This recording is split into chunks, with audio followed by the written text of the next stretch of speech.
This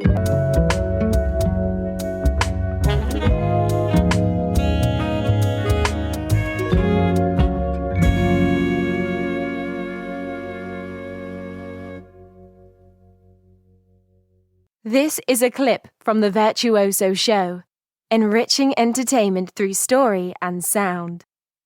Aloha! Welcome, Roberta Haas. I am so glad to have you on my show today. You know more than anyone how much work has gone into this podcast, and to have you as a guest in the very first season is a true honor. Because in my mind, you are one of the most dynamic individuals I have ever come across. Not only have you had multiple successes in entrepreneurship in a variety of industries from real estate to children's books, but also you have built a masterpiece of a home in the middle of 1,000 acres in the very reaches of the Hawaiian Islands. And yeah, there's just a lot of things. You're bright and beautiful, and there's a lot of things I appreciate about you. So I can't wait to introduce you to my audience and pick your brain about a few things today. So my first question for you is, what is one treasured memory that you have had over this past year? Well, first, I must say that was quite an intro, and I am honored to be on the show. One thing that I can remember so vividly about last year was an incredible journey we embarked upon through the Middle East, which now seems like an impossible task.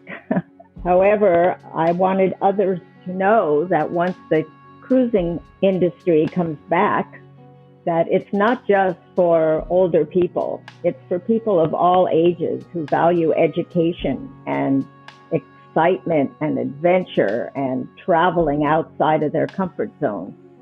Yes. There are not words to express the elevated consciousness that I derived from going on that trip. And it made it all the more enjoyable having such an incredible guide as I had with you. Oh, thank you. Well, you were my guide in many ways as well, and so was that book that we embarked upon called The Silk Roads. What a fantastic read, and that definitely inspired that trip around the world from Hawaii to Hawaii in the last quarter of 2019 before COVID hit. And goodness, it does seem like an impossible task to be able to see that much of the world ever again, or at least not for the near future, unfortunately. My next question is closer to home. Okay. It's about our journey as writers. And we have had a significant amount of time put into storytelling over the last 3 years as we've been design partners and writing partners for this play about your late husband's life. So I'm curious if you can share with me what you have learned about storytelling since we started writing together. Well, I learned that storytelling is very easy. You know a story and you tell someone about it.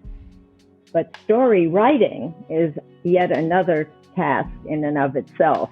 Not so easy, filled with all kinds of guidelines and rules and formatting, and just challenges you to the max.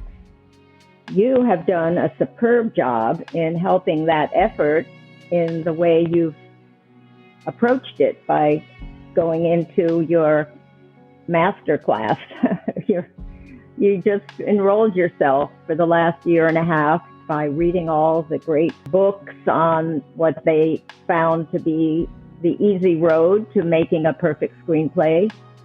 And you were able to follow a lot of their rules. And I think as a result, 5 rewrites that we've gone through now have gotten better and better with each one. And we are probably now just about ready to say, okay, this is a great story and we've told it to the best of our ability. And the rest is up to Hollywood.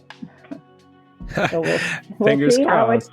We'll see how it's received. And luckily we have our 3 mentors there rooting for us and ready to take it over. And once it leaves our hands, we'll be going on another cruise and waiting to see what happens. Well, thank goodness there are gurus out there who are willing to write down what they know so that students such as myself can come along the path and have it be a little bit brighter than it would have been otherwise. And yes, I owe a lot of my knowledge to those friends of ours over there and the books that they guided me towards. So thank goodness we have them. My next question for you is, what is something that you are glad you never have to do again? Aha. Well, in between careers, leaving San Francisco and a very successful business called creative counseling for through the 60s, which was an amazing time to be in San Francisco, and packing up a 10-month-old baby and selling the business and moving to Kauai, we soon found that money doesn't last forever. And if you're building a house and trying to start a new life and a new business, which was the spiritual adventures of Courtney Flower, and off to Japan we went for a year to do the publication, which was extremely costly, landed my daughter and I, at the time she was 6, in our remodeled and improved tool shed on the property for a year with no electricity, no running water inside the cabin, and having to brush our teeth, wash our hair, take a bath in the fresh, ice-cold mountain stream that runs right by the side of our property. So I don't want to do that again in that fashion, but I'm very happy. Sure. I'm still living by that stream, only after 18 years finishing the house that you and I now live in. And it is a masterpiece of a home.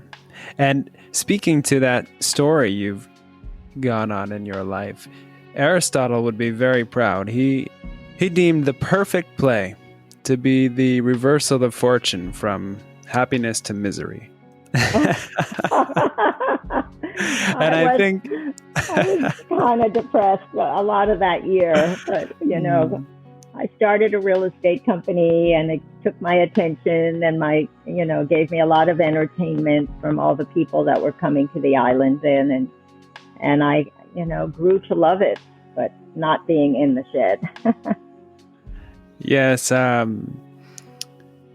your real estate career has given you quite a name on this island, and I think back to the beginning of your career, you had an interesting first client or a couple first clients, didn't you?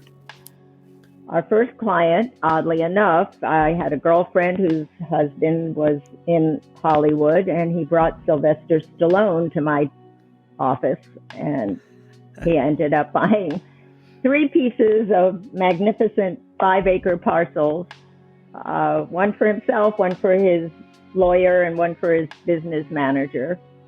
And that was quite interesting, just interacting with him and his people and watching how he conducts himself in a personal level. Then there was Crosby, Stills and Nash, and then there was Pierce Brosnan, who Gordon became extremely friendly with, and off to Tahiti we went with he and his wife, and the 4 of us spent a week down there together. Changed my life, seeing how the other side of society lives. Fame. What fame does, and the pros and cons. I don't recommend it for most people, actually. I don't think I would like to be famous like that, even though I was a teenager thinking how intriguing being famous would be, but it is not at all what it seems to be. It's a big, intrusive, and inconvenient undertaking to just go out on the street. Very true. But one thing I want to say about the shack, living in that shack, I had a choice. And this is something everyone might like to think about. I did have a choice. I could have at any moment gotten on a plane with Courtney and flew back to Miami Beach, where I grew up, and moved in with my mom for a while things got better. But something kept me here, and I just wasn't willing to throw in the towel and give up. Didn't want to leave after a while. So moral of the story is that if you ever find yourself in a situation that's adverse, just give it some time, because the universe puts us in those positions for a reason. And it's absolutely up to us to acknowledge that and let those universal forces speak loud and clear, so then we can make the right decisions and not only rely on ourselves. Yes, in terms of building characters and plots and screenplays, one of the major lessons that I learned is that conflict has to be ever present, and through this conflict and these challenges is what enables the growth of the character. And that's the reason that we go to see the films, is because we want to see characters grow. You know, they all change, and it's important to be able to recognize ourselves in these characters and then see how they move through situations and get better as a result of their tough situations. And I think that happened for you. So I think the question for my friends and family and early listeners, what they're really wondering about is, what is it like to have a relationship with someone who is much younger? Well, I find it to be a huge insight for both. The younger gains tremendous awareness and an education that might have otherwise taken years to obtain, not to mention the contacts to help further themselves. Oh, that is very true. I mean, I run into some fascinating and interesting people who I likely never would meet if it wasn't for you. Well, that's the fun part, to watch you grow and learn from these people and have them to look up to, and they love to share what they know with you. Everyone loves you. You're a very old soul in a young body, you know. And I'm the opposite. I'm such a young-spirited soul in a slightly older body. I always think of myself as I'm still in my 30s. I feel that way health-wise as well. And I can keep up with you, even running on the beach. That's true. You certainly can. So anyway, I love the way Jane Fonda calls it in her book about the first act merging with the third act. So much to be gained by both. And I feel like the clock is ticking counterclockwise. I'm going into the youthfulness of the younger generation and learning so much, even things about the computer that I couldn't do. You've been great. You're so brilliant at that. There's just so many huge benefits, and the two need to be spiritually and emotionally aligned in order for it to work. Seeing eye to eye, as we do, sets an example to others who perhaps might miss out on something really unique and special if they're just bound by the restrictions or the mores and not venturing outside the box. Oh, that's a great point. You know, I think stepping outside of the box has plentiful rewards. And I'm excited to start that little wine label with you called Outside the Box if we can get the copyright approval. Oh, I'm sure we will, because it's meant to be. With your experience and knowledge of wine, it's just a joy and so educational for me. I can't wait for that project. Mm-hmm. And so anyway, I just love our network of friends. They're all so understanding and loving towards you and us, and they see our happiness. And it's so much fun traveling the world. We have lightheartedness. We're healthy. We're happy. We see eye to eye with respect and with loving kindness. So what could be wrong? Absolutely. I think that people are quite bound by the societal restrictions, and that can be damaging to one's spirit. If you are operating from a point of, concern about what other people think, I feel like you are limited in what you can achieve in this life. That's so true, because the relationship, after all, is between the inner soul, the inner spirits, the inner selves. Mm-hmm. You know what I mean? I do. I get that completely. In my mind, it's like perfect puzzle pieces fitting together. We bring things to the table that enhance the lives of the other, and I think there is tremendous rewards when you are willing to step outside of the box, make your own rules. Yes, because those who matter don't mind, and those who mind don't matter. Absolutely. Absolutely. Well, it's been a fascinating conversation with you today. Thank you so much for joining me and helping me get a start here. It's my pleasure. Aloha. Aloha.